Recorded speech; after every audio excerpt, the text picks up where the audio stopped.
दोस्तों स्वागत है आप सभी का मेरे चैनल डॉक्टर एक्सप्लेनर पर। आज मैं जिस मूवी को एक्सप्लेन करने वाला हूं उसका नाम है ओल्ड। इस कहानी की शुरुआत में हम एक फैमिली को अनामिका रिसोर्ट पर देखते हैं। ये लोग यहां पर फैमिली ट्रिप पर आए होते हैं, पर ये इनका आखिरी ट्रिप होने वाला है क्योंकि क्रिस्टल और गाय इसके बाद डिवोर्स लेने वाले हैं। अब इस रिसोर्ट में इनकी अच्छी खातिरदारी होती है। यहाँ पर ये लोग एक दूसरी फैमिली से भी मिलते हैं, जिसके बाद इस रिसोर्ट का मैनेजर इनको कहता है कि वो इनको एक बहुत सुंदर बीच पर ले जाना चाहता है। हालांकि वो बीच एक प्राइवेट बीच होता है जहां पर कोई नहीं जा सकता, पर फिर भी ये मैनेजर इनको उस बीच पर ले जाना चाहता है। फिर हम देखते हैं कि ये लोग एक वैन में बैठकर उस बीच की तरफ रवाना हो जाते हैं। थोड़ी देर बाद ये लोग उस बीच तक पहुंच जाते हैं। इस बीच को देखकर ये लोग बहुत खुश होते हैं। इनको यहाँ इस बीच पर कई सारी चीजें मिलती हैं जो कि पहले से ही यहाँ मौजूद थी। फिर हम देखते हैं कि यहाँ पर जितने भी लोग इस बीच पर आए होते हैं हर कोई यहाँ एंजॉय कर रहा होता है। थोड़ी देर बाद यहाँ पर गाय और क्रिस्टा का छोटा बेटा ट्रेंट जब नहा रहा होता है तो इसके पीछे से एक डेथ बॉडी आती है, जिसे देखकर ये बहुत डर जाता है। इसको चिल्लाता देख सभी लोग यहाँ पर आ जाते हैं। यहाँ जितने भी लोग होते हैं इनमें से कोई भी इस लड़की को नहीं जानता, पर इसी वक्त यहाँ पर एक ब्लैक आदमी आता है। वो कहता है कि ये मेरी गर्लफ्रेंड है और मैं इसे बहुत देर से ढूंढ रहा था। मगर दोस्तों यहाँ पर कोई भी इसकी बातों पर विश्वास नहीं करता। फिर इसी वक्त यहाँ एक और लेडी की डेथ हो जाती है। जब ये लोग उसके पास जाते हैं तो ये नोटिस करते हैं कि उस लेडी की उम्र पहले से बढ़ चुकी थी। इसकी मौत कैसे हुई और इसकी उम्र कैसे बढ़ी, इसके बारे में इनमें से किसी को कुछ पता नहीं चलता। अब जब इन सब का ध्यान इस लेडी में होता है तो वो ब्लैक लड़का यहाँ से भागने लगता है। इसको भागता देख इनमें से एक आदमी इसका पीछा करने लग जाता है। ये आदमी एक सर्जन होता है। उसे इस ब्लैक आदमी पर पहले से ही शक था। भागते भागते ये दोनों चट्टानों के बीच पहुंच जाते हैं, जहां पर इन दोनों का सर चकराने लग जाता है। जिसके बाद ये दोनों बेहोश हो जाते हैं और फिर जब इनको होश आता है तो ये दोबारा से उस बीच पर होते हैं। इनमें से किसी को कुछ समझ नहीं आ रहा था कि इनके साथ हो क्या रहा है। अब ये ब्लैक आदमी इन सबको बताता है कि ये उस लड़की को नहीं जानता था। इस वक्त इसके नाक से खून बह रहा था। इसको देखकर यहाँ सभी लोग ये अंदाजा लगाते हैं कि यहाँ इस बीच पर आने के बाद यहाँ हर कोई बीमार है।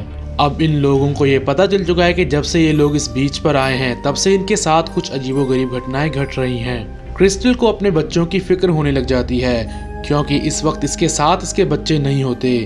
ये इस बीच पर अपने बच्चों को ढूंढने लग जाती है, मगर दोस्तों इसके दोनों बच्चे ठीक इसके सामने खड़े होते हैं जिनकी उम्र अब पहले से बढ़ चुकी है। ये अपने दोनों बच्चों को नहीं पहचान पाती।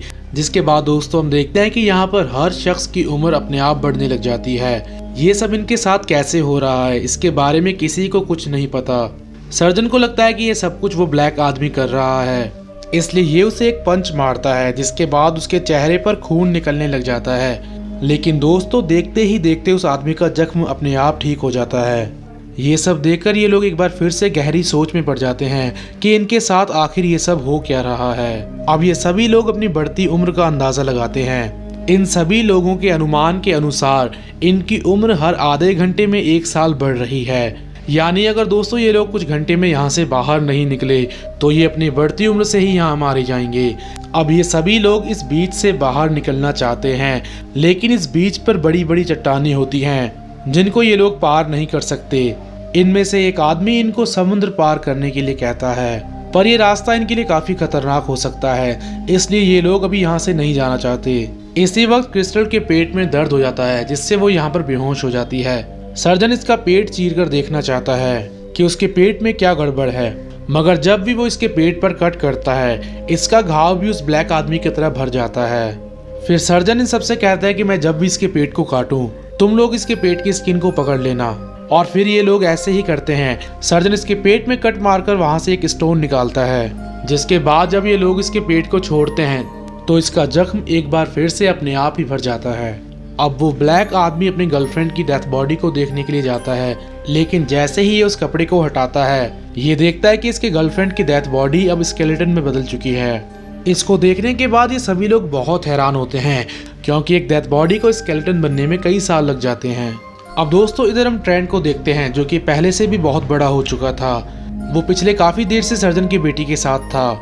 सर्जन की बेटी अब प्रेग्नेंट हो चुकी थी, जो कि कुछ ही देर में एक बेबी को जन्म भी दे देती है, मगर थोड़ी ही देर बाद ये बच्चा मर जाता है। इसके थोड़ी देर बाद ही इनको पानी में एक और डेथ बॉडी मिलती है। इस आदमी की डेथ बॉडी देखकर उसकी वाइफ की तबीयत खराब होने लग जाती है, जिससे यहाँ उसकी भी मौत हो जाती है। सर्जन भी यहाँ पर गुस्से में आकर उस ब्लैक लड़की को मार देता है, जिसके बाद हम देखते हैं कि दोस्तों सर्जन की बेटी बहुत डर जाती है और अब वो यहाँ से बाहर निकलना चाहती है, इसलिए ये यहाँ की बड़ी बड़ी चट्टानों पर चढ़ना शुरू कर देती है। मगर जैसे ही ये इन चट्टानों के बीचों बीच पहुँचती है, इसका सर चकराने लग जाता है, जिससे ये वहाँ से गिरकर मर जाती है। इसकी मौत के बाद इन सभी को ये अंदाज़ा हो जाता है कि ये लोग यहाँ से बाहर नहीं निकल सकते। जिसके बाद दोस्तों यहाँ पर रात हो जाती है। रात होते ही ये सब लोग बिल्कुल बूढ़े हो जाते हैं। इसी वक्त यहाँ पर गे और क्रिस्टल बैठे होते हैं, जिन पर सर्जन आकर अटैक कर देता है, क्योंकि दोस्तों यहाँ पर रहकर उसकी दिमागी हालत खराब हो चुकी थी। सर्जन इनको मारने की पूरी कोशिश करता है, लेकिन ये दोनों इसे घायल करके एक गुफा की तरफ भाग जाते हैं। यहाँ आकर ये देखते हैं कि यहाँ पर सर्जन की वाइफ पहले से ही मौजूद थी, जो कि अब पहले से बहुत ज़्यादा बूढ़ी हो चुकी है। ये औरत इनको मारने के लिए इनकी तरफ बढ़ती है, मगर जैसे ही वो इनको मारने के लिए पत्थर उठाती है, उसका हाथ वहीं अकड़ जाता है, जिसके बाद ये नीचे गिर जाती है। इसका मतलब ये होता है कि दोस्तों अब ये भी मर चुकी है।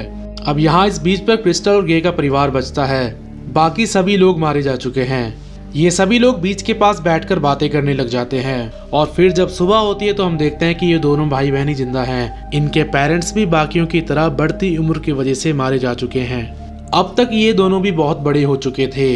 दोस्तों ये दोनों आज अपने बचपन को याद करते हैं, क्योंकि कल तक ये दोनों बहुत छोटे थे और आज ये दोनों इतने बड़े हो चुके हैं। अब दोस्तों इसके बाद हम देखते हैं कि इस कहानी में एक नया ट्विस्ट ऐड होता है। ट्रेंट को याद आता है कि यहाँ पर आने से पहले उसको किसी बच्चे ने एक पेपर दिया था।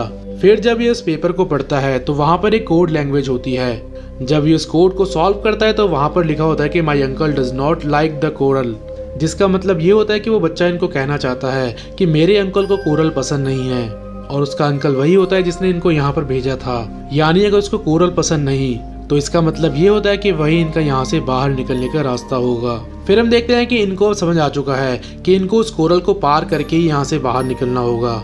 मगर इनको एक बात समझ में आ चुकी है कि इनको यहाँ से बिना बेहोश हो ही बाहर निकलना होगा, क्योंकि अगर ये लोग पानी में बेहोश हो जाते हैं तो इनकी मौत हो जाएगी।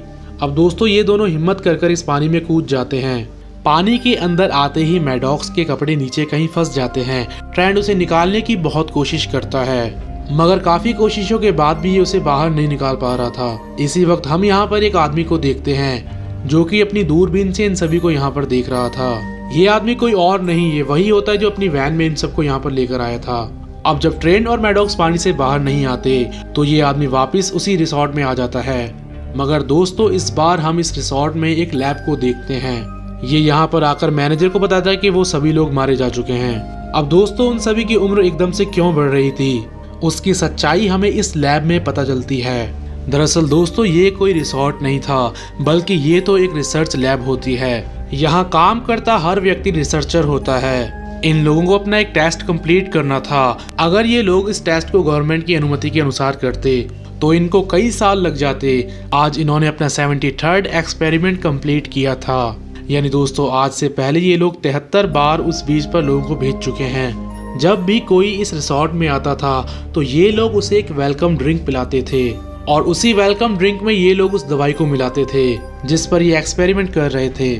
अब दोस्तों अगले सीन में हम देखते हैं कि इस रिसोर्ट में एक कपल आता है। रिसोर्ट वाले इनको भी वही दवाई पिलाना चाहते हैं, मगर दोस्तों जो नया मेहमान इस रिसोर्ट में आया होता है वो इस ड्रिंक से टकरा जाता है, जिससे ये ड्रिंक नीचे गिर जाती है। ये आदमी कोई और नहीं बल्कि ट्रेंट होता है, जो कि मैडॉक्स के साथ यहाँ आया होता है। दरअसल दोस्तों ये लोग वहाँ से जिंदा बचकर आए होते हैं। ट्रेंट ने पानी के नीचे से मैडॉक्स को बाहर निकाल लिया था, जिससे इन दोनों की जान बच जाती है।